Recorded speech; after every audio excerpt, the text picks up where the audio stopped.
Sorry guys, I'm rambling about the subject, but I knew it was going to go deep on this one because you're talking about, yeah, it's what I do every day. I mean, what do you want me to say? I am an independent filmmaker. If I'm not, then there isn't one in the world. I don't shoot anything on a piece of film. It's all digital, video, what have you. So, but getting back to the problem, it's twofold. I mean, I kind of laid it out. They don't pay enough attention to the technical side, and I think the technical side goes all the way from being behind the camera to the makeup and or digital special effects to the actors. I mean, that's technical skill as well. There's so many other things. I mean, storyboarding, very important in explaining the story, plotting it out, having the blueprint. A script and a storyboard are just essential to having the proper blueprint for creating one's own movie. I can never stress that enough. But they don't focus on the technical side, like, and people have pointed this stuff out, like they get their friends to be actors, and hey, I've done that, but for the most part I try to go with my friends that are actors. And ironically, most of the actors that we work with, we end up becoming friends with. I mean, I have a lot of love for everybody I've ever worked with, and I mean, I just feel grateful for, because I know if they hadn't been there, that it wouldn't have happened. If they hadn't contributed and done their part, then it wouldn't have happened. Even the people that, excuse me while I scratch my nose, but it's killing me. Even the people that we had to go our separate ways, we couldn't complete whatever deal, whatever arrangement we had, you know, at least for a time there, we tried to work together, and whatever happened between us, you know, and I always try to leave on good terms, so, because we all really need each other. We need to support each other, and we need to learn from each other, and we need to grow from each other. And that's one of the things I like about the DEADPIT guys. It's not, you know, a secret on at least on the internet, at least on the DEADPIT forum, or you know, in the circles or whatever, that my opinions are not popular on the DEADPIT forum. But so yeah, you have to ask, well, why do I love DEADPIT so much?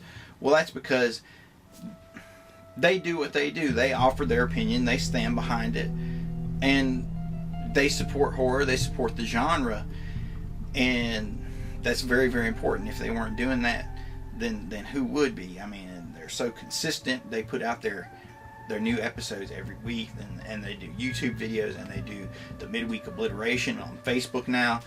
So many things, so much content that they give out for free, and they're dedicated to it, and they're dedicated to horror. Even though we don't agree, you know, I respond to what they say. You know, I get inspired by what they say, whether I agree with them or disagree. You know, they've changed my mind on movies. Friday the 13th Part 5. You know, I used to really not care for it. I didn't hate it. I just didn't like it as much as the others, mainly because of, you know, how it is. I won't spoil it for anybody that hasn't seen it.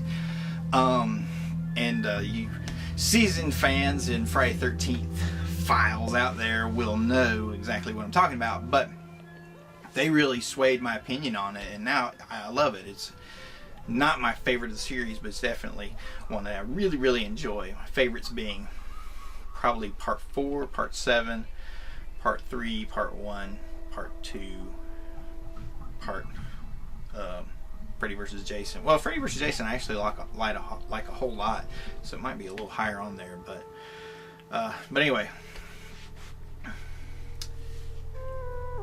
We can disagree with each other, but hopefully that creates a dialectic between us, you know, and that's what we need as horror fans, and also as artists, as horror artists and storytellers. We need that dialectic between our work. Yeah, we wouldn't have had Planet Terror, or 28 Days Later. Yeah, I sound like a total horror noob if it hadn't been for Night of the Living Dead. I mean, that's that one is talking about the other, and that's on a level that again, where it has that meaning deep in it, and that's something that's missing with a lot of indie films. They don't try to be scary, they don't try to have meaning, they don't try to have good technical quality. So yeah, I don't blame you guys, I don't blame you CK, I don't blame you Uncle Bill, but I disagree. Of course, because that's my role, that's what Streebo does. I disagree because you can't stop reviewing independent horror films. Just got to know that right now. So shame on you if you think otherwise, because you are DEADPIT. You are the guys that are supposed to support it, man. Without you, horror fandom is missing that link in the chain. Helps hold it all together. And that's something we as a horror community really need to remember, is that it is a link. It is a chain where we're all linked together. And we need to avoid the us versus them mentality, or the we and they mentality, and that's something that really breaks out on horror forums. Really. It can be as simple as people who like Rob Zombie's Halloween versus the people that like John Carpenter's Halloween. And usually the people that like Carpenter's Halloween hate the people that like Rob Zombie's Halloween, whereas the Zombie's Halloween people are indifferent towards the Carpenter movie. And those of us like me that love both of them, though I prefer Carpenter's movie, I think it's the better movie, I get a lot of flack for liking zombies. So, you know, it's one thing if we disagree and just say, okay, well, I didn't feel it, I didn't like it for these reasons, but to actively dislike someone because they enjoyed it, I mean, that's nonsensical. You know, one of the things I learned from one of my gurus, Rick Davis, who's a comic book artist, he taught me that you never insult a title, meaning a movie, a comic book, what have you, and you never insult a title's fans of that movie, whatever, because every movie is somebody's favorite. Every comic is somebody's favorite. So we have to remember that, because we're all different, we all have different temperaments, different preferences, and that's what makes it cool. And we have to maintain that dialogue with each other, and we can do that by going to conventions, talking at conventions, watching the film festivals while we're there, checking out the independent horror films, checking out the new mainstream movies that are going to come out. Like when we went to Nevermore. Can you see that? Probably not.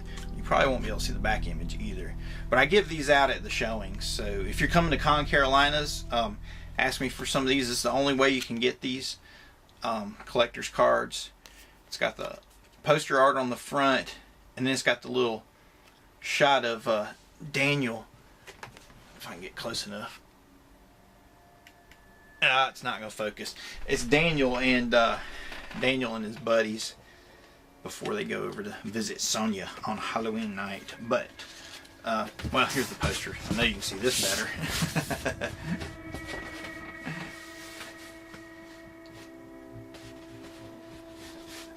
Wow! And there you can see everything at play. Okay. See if I can run down some of my philosophies. I don't even know if I remember everything I've said in this thing, because it's been really rambling and deep. We said we were going to go deep. Boogeyman has to say booga booga. There's your boogeyman. There's your final girl. There's your cool title, Scarecrow at Midnight. There's your good technical quality. Boom, design.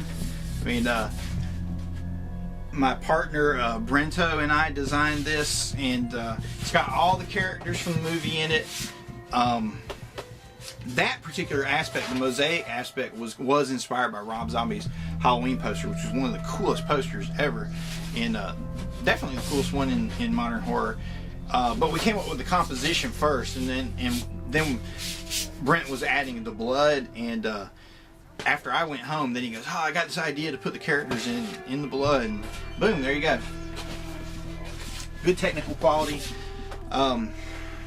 You know, if you'll allow me to be pretentious long enough to tell you that it has some deeper shit in it. I hope it has some stuff that you haven't seen before, but you know, I mean, seasoned horror fans have seen everything. So I'm just doing my best to put it in there and put it out there, but You know, it's honest. It's an expression of what I really believe. We've practiced the technical aspects. We've got the best actors around, the best makeup we could get, and we've put the meaning into it. And we tried to scare you. I mean, it's a horror film. We're trying to scare you. So that's what it's about. And I don't want to say that people shouldn't make black comedies, that they shouldn't try to be over the top, because somebody might make a really awesome one. You know, if I say that, we wouldn't have movies like Peter Jackson's Brain Dead or Dead Alive, the goriest movie ever made. You know, we wouldn't have Evil Dead 2. You know, those are really over the top, but they find that right balance. So, yeah, it's just got to be expression of yourself, and you got to put the best technical essence into it. Okay, study, technique, passion, emotion, all those things. You've got to get people that'll come together and really dedicate themselves to it and have a focused intent to create a good horror film, and not just try to do something that's just good enough. And that's something one of my partners said to me. Brento and I were talking about another design, because even while all this is going on, I mean, we're doing post-production on Ghost. I'm doing a couple more post-production pieces on Scarecrow at Midnight, though I'm hoping the last one was done this week, where we did that underscore piece. But we still have to design, you know, the Mutantville brand, which you can find out more about at mutantville.com. You know, the shirts, like the Ghost shirt I'm wearing here, the Scarecrow one sheet. You know, we had to design all that. It took time, it took thought. I've got Devil Comes Down one somewhere. Maybe not in here, but well, the poster's up on the wall. But we're working on more designs now. We're going to meet tomorrow night and specifically knock out the final designs for probably both Respawner and Indigo Child. You know, and we were talking about designs, and he says to me that it doesn't have to be great. It just has to be good enough for around here. And I just thought, well, what does that mean? Good enough for around here? I mean, come on. We want it to compete with everybody. And then we got to talking about a specific moment in a film, one of ours, and I just said, you know, it doesn't hold up against Fulci or Argento or Carpenter. He says, well, you know, you don't have to compete with Fulci and Argento and Carpenter, dude. You just got to compete with the film community people around here. They haven't seen anything. And I'm just like, what? What the fuck are you saying? I mean, that just drove me out of my... And hey, I got mad love from Brento. That's my homeboy, my brother, my, you know, company partner. But damn, that just infuriates me, because, man, you gotta compete with everybody. You got your shit. It's got to be the best. I'll say it again without hitting my fist. It's got to be the best. And people are gonna say, well, fuck you, you think you're the best. But no, I want to be the best. I want our work to be the best. I want it to be worthy of that kind of consideration, worthy your time and your money, worthy of the effort that the people creating it put into it, trying to find it all. If we don't aim for that, guys, if we don't try to put something together, if we don't have fun with it, if we don't try to hone our technique, we'll never get another Night of the Living Dead. We'll never get another Planet Terror. They just made them. But we'll never get another Dawn of the Dead. You know, those movies that come around every so often, they're just so rare, but they really change everything. Like the Blair Witch Project. Boom. Again, people hate that because it wasn't, you know, traditionally directed with a director there and a crew around. You know, it was just those 3 people out in the woods, and they were out there experiencing that stuff, and they recorded it and came up with the Blair Witch Project. But that's the genius behind it.